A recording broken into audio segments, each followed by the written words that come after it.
Have you ever felt that cold jolt in your stomach when you reach for your phone and it's just gone? That split second where your mind races, did I drop it? Did someone take it? Or is it just hiding in my bag? We all know that panic. Our devices are more than just screens.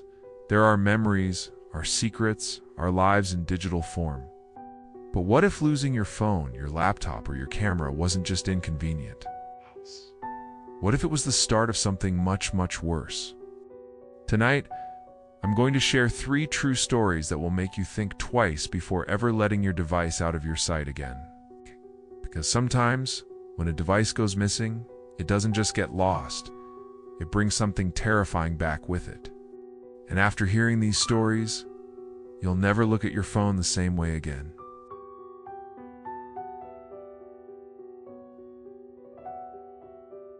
It started on a Friday night, the kind of night that blurs together in a haze of laughter, music, and cheap drinks. I was a sophomore in college, and my friends and I had just finished midterms. We decided to celebrate at a bar near campus, a place with sticky floors and neon lights that made everyone look a little more alive. I remember feeling light for the first time in weeks, like I could finally breathe again. I kept my phone in my back pocket, checking it every so often for texts from my roommate or to snap a quick photo. It was my lifeline, my calendar, my photos, my late-night confessions to friends. I didn't realize it was missing until we were halfway back to the dorms, the night air sharp and cold against my skin. I reached for it, expecting the familiar weight, but my pocket was empty. At first I thought I'd just left it on the bar. My friends tried to reassure me, but I could feel panic rising in my chest. We retraced our steps, searching the sticky floor, asking the bartender, even checking the bathroom stalls. Nothing. It was gone. That night, I barely slept. I kept thinking about all the things on my phone: photos from high school, texts with my mom, my banking app, my passwords. I changed what I could from my laptop, but it didn't help the feeling that something was off, like a part of me was missing. The next morning, I woke up to an email from myself. The subject line was blank. The body of the email was just a single photo, my phone, lying on the sidewalk outside the bar, screen cracked, the reflection of someone's shoes just visible at the edge of the frame. I stared at it, my heart pounding. I hadn't even set up my phone to send emails from the lock screen. I tried to brush it off. Maybe someone found my phone and was trying to return it. Maybe it was just a weird prank. But then the messages started. First, it was a text to my roommate. "I have your friend's phone." The number was my own. Then a series of photos, my dorm building, the hallway outside my room, the door with my name on it. Each one sent from my number, each one closer than the last. I went to campus security, but they just shrugged. "It's probably someone messing with you," they said. "Phones get stolen all the time." But I knew it was more than that. Whoever had my phone knew where I lived. They knew my schedule. They knew things I hadn't told anyone.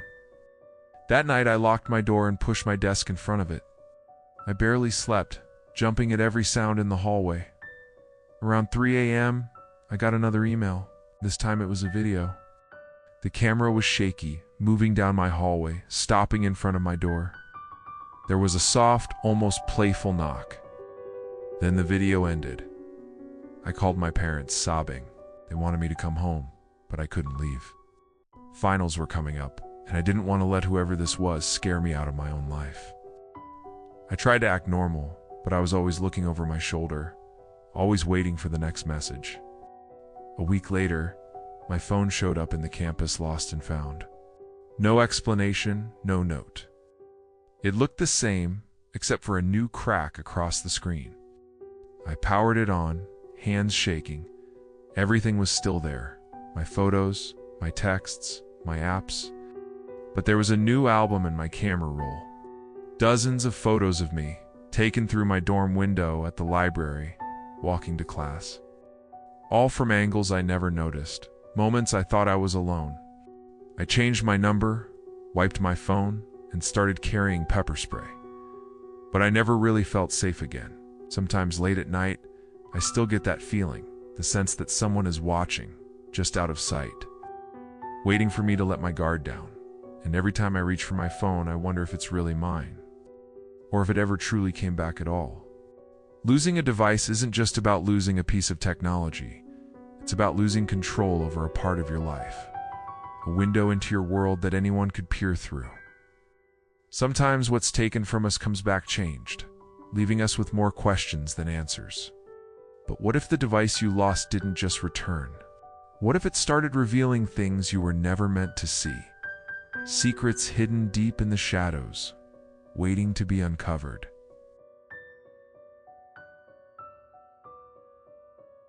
I've always loved hiking alone. There's something about the quiet of the forest that makes the world feel manageable. Like all the noise and stress of daily life just melts away beneath the trees.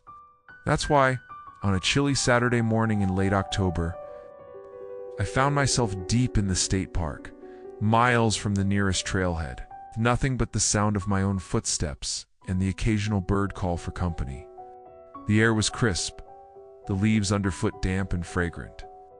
I was following a narrow deer path when I saw it, a black laptop bag, half buried under a pile of fallen leaves. At first I thought it was just trash, but curiosity got the better of me. I brushed the leaves aside and unzipped the bag. Inside was a laptop, surprisingly clean, with a single sticker on the lid, a faded smiley face. I hesitated, glancing around. There was no one in sight, no sign of a campsite or another hiker. I figured someone must have dropped it, maybe while taking a shortcut through the woods. I decided I'd take it back to the ranger station on my way out. But as I continued my hike, the bag felt heavier than it should have. I kept thinking about who might have lost it, and why it was so far from any trail. When I stopped for lunch, I couldn't resist opening the laptop. To my surprise, it powered on without a password. The desktop was almost empty, just one folder labeled, "Look, I know I should have left it alone," but something about the folder drew me in. I clicked it open.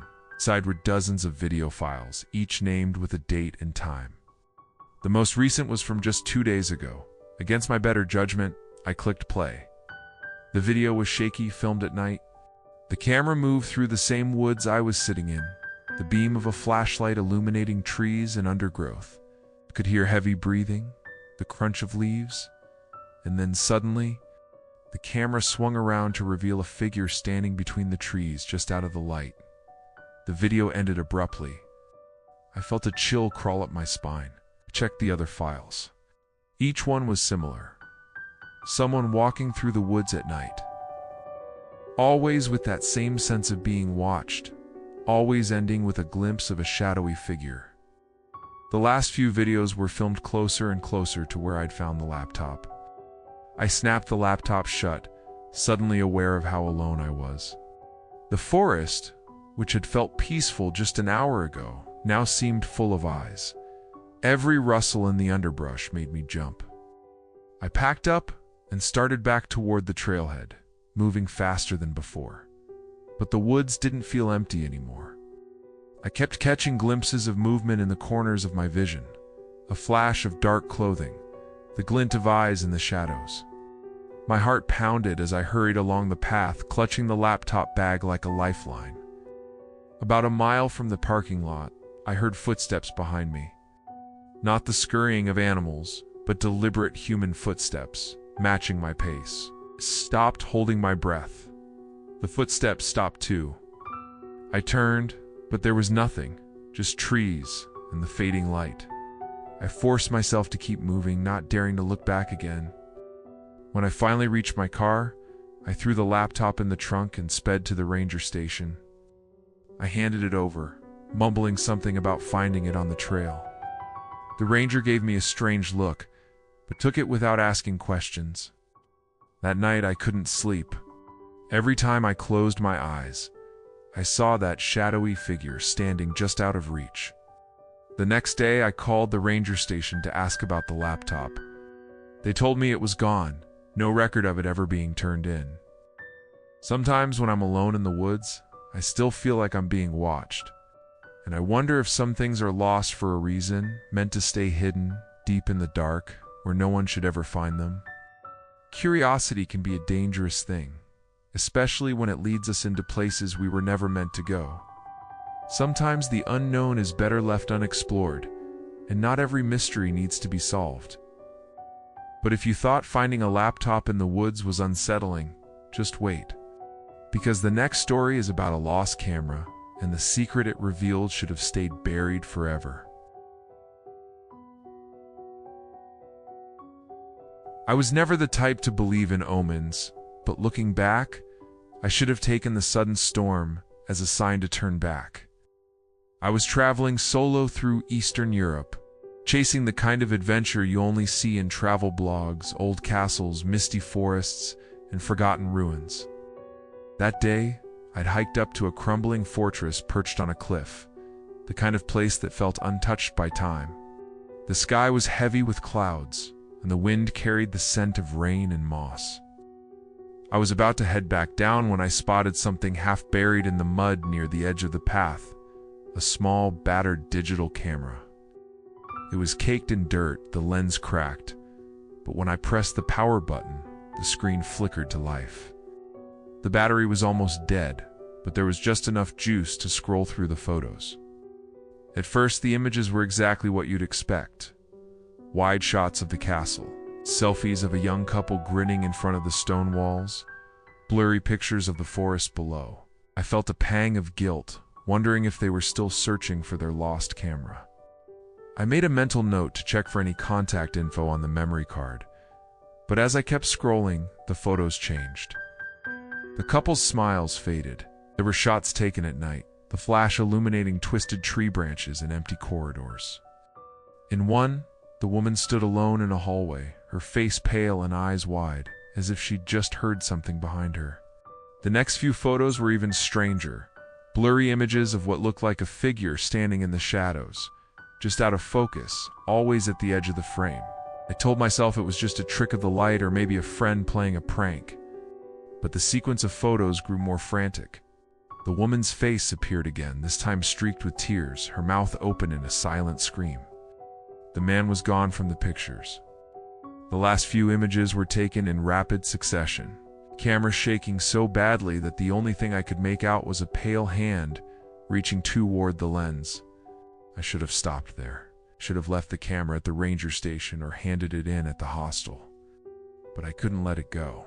Spent the rest of the night scrolling through the photos, zooming in on every shadow, every reflection. Convinced myself I could see faces in the darkness, shapes that didn't belong. The next morning I returned to the fortress, camera in hand. The air was thick with fog, and the world felt muffled, like I was walking through a dream. I retraced the couple's steps, matching the photos to the real-life locations. In the hallway where the woman had stood, I found deep scratches on the stone wall, as if someone had tried to claw their way out. My heart pounded as I snapped a picture with my phone, but when I checked the image, there was nothing unusual, just empty stone and shadow. I spent hours searching, calling out, hoping for some rational explanation. But the fortress was empty, the only sound my own footsteps echoing off the walls. As I was leaving, I heard a faint click behind me, like the shutter of a camera. I spun around, but there was no one there. That night, back in my hostel, I plugged the camera into my laptop, desperate for answers. But when I opened the folder, there were new photos, ones I hadn't seen before. They were of me, standing in the hallway, looking over my shoulder, fear etched across my face. The timestamps were from just hours earlier, but I hadn't taken them. My hands shook as I scrolled through the images, each one closer than the last, until the final photo was just a close-up of my own terrified eyes. I tried to show the photos to the hostel staff, but when I opened the folder again, it was empty. The camera wouldn't turn on anymore, no matter how many times I pressed the button. I left it behind in the hostel's lost and found, hoping to rid myself of whatever had followed me. But sometimes, late at night, I hear that faint click again, even when I'm alone in my apartment. And every so often, I find a new photo on my phone or laptop, Pictures I know I didn't take, always from behind. Always just a little too close. I don't know what the camera saw or what it brought back with it. All I know is that some memories are better left forgotten. Some secrets should stay buried, deep in the shadows where they belong. Losing a device isn't just about the hassle of replacing it or the fear of someone reading your texts. It's about the unsettling truth that our lives, our memories, our secrets, our routines are all stored in something so small, so easy to misplace or steal. Tonight's stories are a reminder that sometimes, when a device goes missing, it's not just data that's at risk. Sometimes it's your sense of safety, your peace of mind, or even your grip on reality. Maybe you've lost a phone or a laptop before.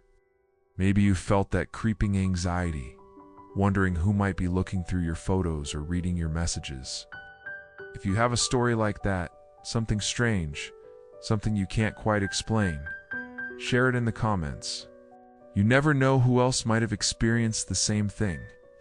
And the next time you set your phone down in a crowded place or find a lost device lying somewhere it shouldn't be, remember, you never really know who or what might find it, what might come back with it. Sleep well, if you can.